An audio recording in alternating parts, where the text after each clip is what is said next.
ఇప్పుడు బోల్డంత పని, రాత్రి ఎప్పుడో పడుకుంటాం, పొద్దున ఎప్పుడో లేస్తాం, అంతే కదా ఆడవాళ్ళు. కాబట్టి మనకి పెద్ద ఈ బయట నేర్చుకోవాల్సిన వాటి మీద ఇంట్రెస్ట్ ఉండదని అనుకుంటారు చాలామంది. అది చాలా తప్పు. మనం అనుకుంటే ఎన్ని పనులైనా చక్కబెట్టగలం. దానికి ప్రజెంట్ మన జీవితమే ఒక ఉదాహరణ.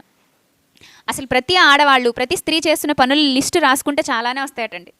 అన్ని పనుల్లో కూడా స్త్రీకి ధైర్యం, సాహసం, శక్తి, ఓర్పు, ఓపిక ఎక్కడి నుంచి వచ్చింది?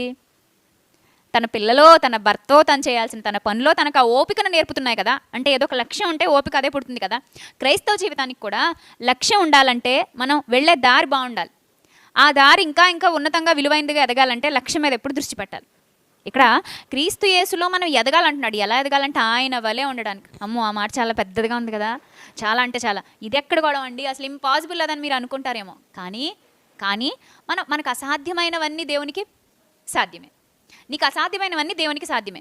దేవుని యొద్ద నువ్వు తలదించి ఆయనకి నేను అప్పగించుకుంటే తప్పకుండా ఆయన నీ జీవితంలో నాకు ఇది బాబోయ్ నా వల్ల కాదు అనేది కూడా సాధ్యం చేసి చూపించగలడు. దేవుడు ఉన్నాడు కాబట్టే, ఆయన మనతో ఉన్నాడు కాబట్టే మనం ఇంకా నడుస్తూ ఉన్నామండి. ఆయనకి ఇష్టమైన ప్రవర్తన మనం కనపరచాలి కాబట్టే మనల్ని ఇంకా సంఘంలో ఉంచాడు. లేదంటే మీకు ఎప్పుడైనా అనిపించిందా ఒక మనిషి మారడానికి, బలపడడానికి ఎన్ని మెసేజ్లు కావాలి? చాలు కదా. కానీ దేవుడు ఇందుకు ఇన్ని మెసేజ్లు ఎందుకు వినిపింపచేస్తున్నాడు?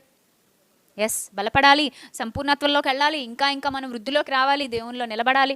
దేవుడు యొక్క భావాలు, దేవుడు అనే ఒక అద్భుతమైన దాతృత్వ గుణం, ప్రేమ, సహకారం, సహాయం, వాత్సల్యం, దీర్ఘశాంతం, ఇవన్నీ నీలో నిండిపోయి ప్రజలకు చూపించాలి. కానీ ఈరోజు క్రైస్తవం అంటే ఎలా అయిపోయిందంటే ఒక మతం, అందరికీ గుడి ఉంది, మాకు గుడి ఉంది, మీ మతం వేరు, మా మతం వేరు, మేము వేరే వాళ్ళం, మీరు వేరే వాళ్ళు, మేము అలాంటి వాటికి రావండి, మేము ఆయన చేయమండి, మేము ఇది ఇలా ఉండవండి, మేము అలా ఉండి. మరి ఎలా ఉంటారండి మీరు? మేము అలాగే ఉంటామండి, మేము అలాగే ఉంటాం, మీరు మీలాగే ఉండండి, మేము అలాగే ఉంటాం. సరే, అవును, ఎలా ఉంటారు మీరు? మా కుళ్ళులు మాయే, మా కక్షలు మాయే, మా భయాలు మాయే, మా అవిశ్వాసం మాదే, మా నిరాశ, మా నిస్పృహ, ఎవరిలోనైనా తప్పులంచుతామంట, అందరిలోనే మేము అందరూ ముందే ఉంటాం. మరి వాళ్ళమే మనం ఒకటి కాదు అన్నప్పుడు వాళ్ళకి మనకి ఏదండి తేడా? విలువైన జీవం కలిగిన దేవుణ్ణి పట్టుకున్నప్పుడు లక్షణాలు కూడా ఎలా ఉండాలి? జీవం కలిగినట్టే ఉండాలి. లేదంటే ఎందుకు పనికిరాని వాళ్ళంగా, దైవాన్ని చూపించని వాళ్ళంగానే జీవితాన్ని ముగించేసి వెళ్ళిపోతాం. నీ కంటిలో దూలం పెట్టుకుని ఎదుటివాని యొక్క కంటిలో నువ్వు నలుసు అంచొద్దు. దూలం పెద్దదా, నలుసు పెద్దదా? దూలం పెద్దది. కానీ మనకి ఏది కనబడుద్ది? నలుసే కనబడుద్ది. కానీ ఎప్పుడు అలాంటి మైండ్ సెట్ని తీసే ప్రభా, అది ఉంటుందండి, చాలామందిలో ఉండొచ్చు. కానీ మనం అడుగుతున్న కొద్దీ నెమ్మదిగా అది మనలో నుంచి దూరం అయిపోద్ది. బికాస్ ప్రతిదానికి నువ్వు అక్కడ తల వంచుతున్నాం. ప్రభా, ఈ అవిధేయత నాకు ఇష్టం లేదు నాయన, కానీ కొన్నిసార్లు నేను చూపిస్తున్నాను.